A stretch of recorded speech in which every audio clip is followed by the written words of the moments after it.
Reka nsubire ndabaramutse nanabaha n'ikaze mwese banywanyi bacu mubana natwe mu makuru n'ibiganiro dushikiriza kuri no mboneshakure yacu kandi yanyu ICTV niyamboneshakure himwe rudende bashikiriza amakuru n'ibiganiro bitandukanye bivugwa muri politiki, umutekano, inkuru ziba zagiye ziratangazwa mu binyamakuru n'ibindi vyinshi biba biriko biratangazwa n'abategetsi niba vyagiye biragaruka kwirya nino ku mbuga ngurukana bumenyi. Ayo makuru turayegeranya tukabashikiriza umunota ku yundi akagushikira iyo wafyonze kuri subscribe. Dore ingingo nkuru ano makuru yacu ari buze gushimikirako. Hari imiliyaridi 10 z'amarundi nizo zakoreshejwe mu kubaka neza nzu 28 zubatswe muri quartier Miruwari. Turaza kubabwira ukuntu mu gihe bitegekanijwe ko inzu 28 zubatswe mu mugambi wiswe CSBI canke Kamandisi Burundi Village zikaba zizoshikirizwa banyenezo ni banki y'uburaro BHB kuri uyu wa 15 Ruhuhuma 2023. Turaza kubaha idonido kubirabana n'ivyo ndetse n'izo nyubakwa. Ariko nanone mu yandi makuru harabana n'ubutunzi haraheze indwi irenga hasubiye kwibonekeza ikena ry'igitoro co mu bwoko bwa essence mu gisagara ca Bujumbura. Turaza kubabwira ingaruka ziriko zirategwa n'iryo kena ry'igitoro ndetse n'ukuntu biriko biragenda mu gisagara ca Bujumbura mu kwiyunguruza. Turaza kubigaruka ko mu buryo bw'idonido. Nizere ko wamaze gufyonda kuri subscribe kugira turaje tubana mu makuru n'ibiganiro vya misi yose mwene nk'ibi tuba turiko turabashikiriza bavyagiye biratangazwa mu binyamakuru vyavuzwe ku mbuga ngurukana bumenyi n'ayandi menshi tuba twagiye turatohoza.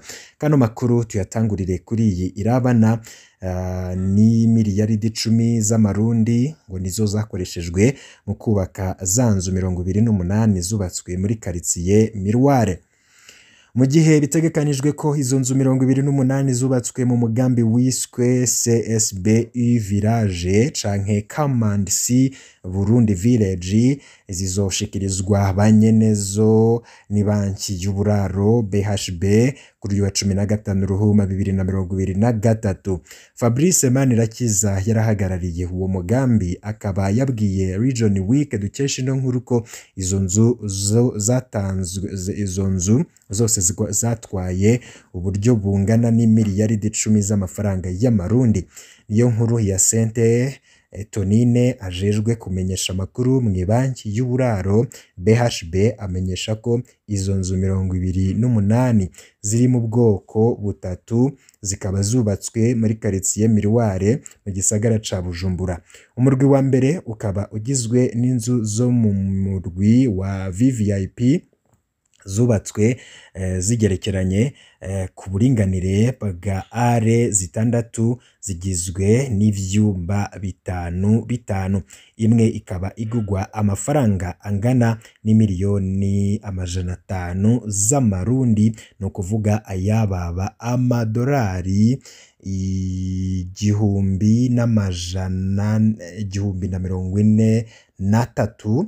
Umurwi wa kabiri ukaba ugizwe n'inzu zo mu murwi wa VIP ziba zigizwe n'ivyumba 4 zubatswe ku buringanire bwa are zitatu ku mafaranga angana n'imiliyoni 340 z'amarundi imwe, no kuvuga amadolari 97,000.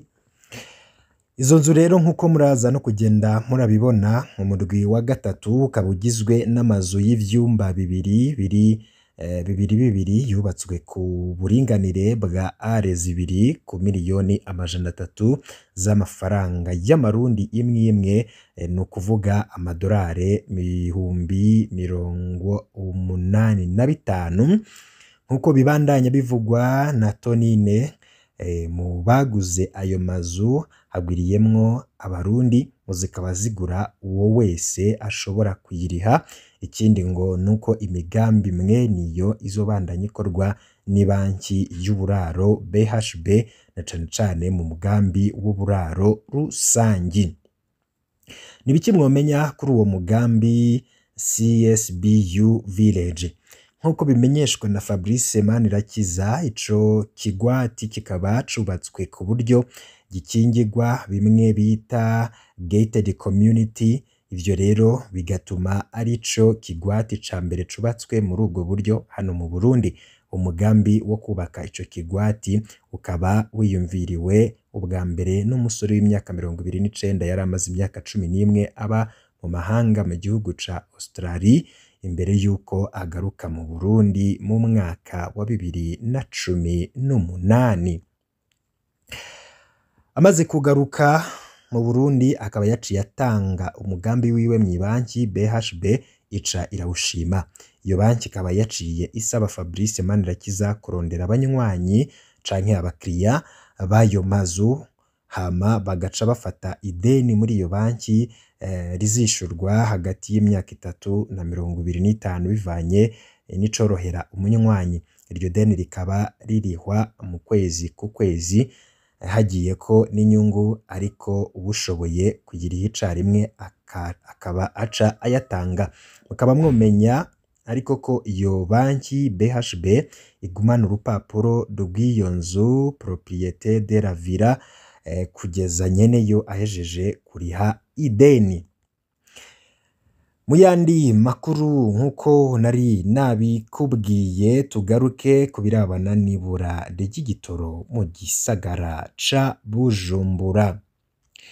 Mu gisagara ca Bujumbura hasubiye kwibonekeza ikena ry'igitoro cane cane co mu bwoko bwa essence, aho twaciye mu gatondo ko kuri uyu wa 13 z'ukwezi kwa kabiri 2023 ku masitasiyo atandukanye twasanga aho bafise ico mu bwoko bwa mazutu abasanzwe batanga igitoro. Aho ku masitasiyo batubwiye ko hari abamaze indwi zibiri batakironse, abandi nabo ngo baronka igice cane.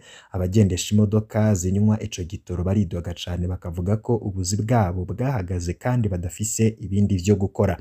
Abagendesha imodoka ntonto zo kunguruza abantu zizwi nka hiyase bavuga ko hari abamaze indwi yose badakora, abandi bakavuga ko iyo banywesheje imodoka ikuzura ico gitoro bagikoresha iminsi 2 gusa bagaca bicara. Aho twabasanze kuri sitasiyo Mogaze yo mu gisagara hagati kwibarabara ryitiriwe Uprona, bavuze ko batondeye igitoro kuva ejo kandi batazi ko bahava bakironka. Hageze isaha 4:45 niho haza imodoka izanye igitoro, ariko ikaba yari izanye ico mu bwoko bw'amazutu. Kuri sitasiyo Interpetrol ikibazo c'igitoro kimaze umwaka urenga. Twagiye hirya kuri sitasiyo Interpetrol iri mu Bwiza, batubariye ko bamaze indwi zibiri badafise igitoro, ariko ico bari baronse co mu bwoko bw'amazutu caheze ku wa 6 w'indwi iheze.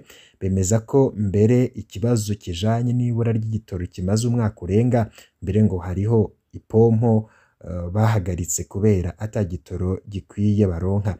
Bavuga ko bafise stock ijamwo amaritiro 1,120, ariko ngo baronse cinshi baronka amaritiro 10,000 canke 12,000 gusa.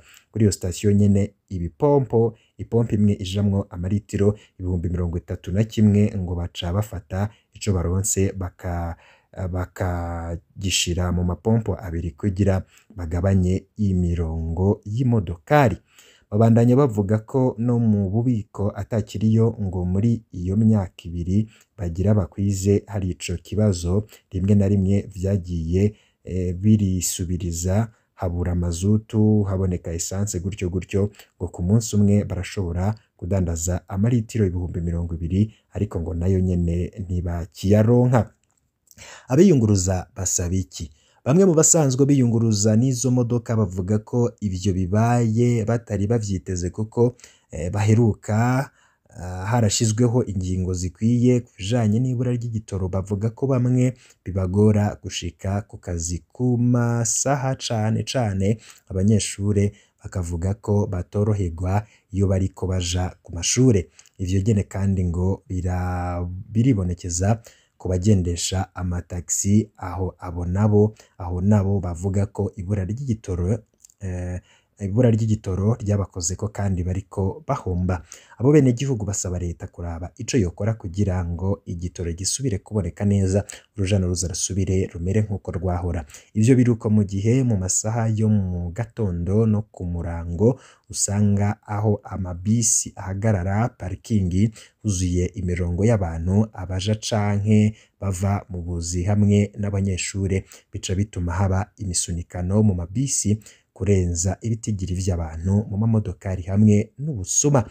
Mwomenya ko kuwa kabiri igenekerezo rya 4/0/2023 umukuru w'igihugu ca Nigeria Muhammadu Buhari yemereye umushikiranganji w'ikigega ca leta Audace Niyonzima ko bagiye gusaba ikigo c'igihugu kiraba ibikomoka muri peteroli NNPC Limited canke Nigerian National Petroleum Company Limited gusuzuma ibisabo vya leta y'u Burundi vyerekeye ukuntu Nigeria yoziraha ibitoro Burundi na cane cane ivyo mu bwoko bwa petrole. Ivyo rero akaba ari vyo mwomenya kubirabana n'ivyo bivugwa kwibura ry'igitoro. Mwebwe aho iwanyu muherereye vyoba vyifashe gute? Ja muri commentaire tubwire uko vyoba bimeze. Reka dusozere hano makuru, ariko turiko turanabategurira yandi makuru atandukanye turi buze kubashikiriza mu kanya kari buze. Wewe rafyonda kuri subscribe dushize ko inkuru gushikire mu bambere.